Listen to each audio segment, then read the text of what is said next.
Ito ang mga dapat natin aabangan mga kapamilya sa Batang Quiapo na wag natin papalampasin ang bawat episode ng telesiring ito.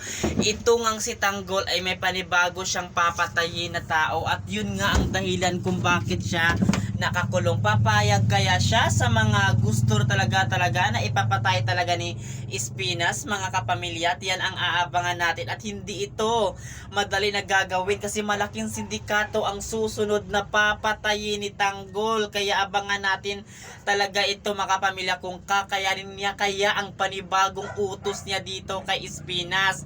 At ito naman, may duda nga itong si Ramon na baka hindi itong si David ang anak niya. Baka talaga may tinatago itong si David tungkol sa kanyang pagkatao at yan ang aalamin ni Ramon. Kasi alam naman natin itong si Ramon, pag meron talaga siyang nakitaan na mali ay gagawin niya lahat para malaman niya kung ano ang totoo. Kaya abangan talaga natin ang Batang Quiapo.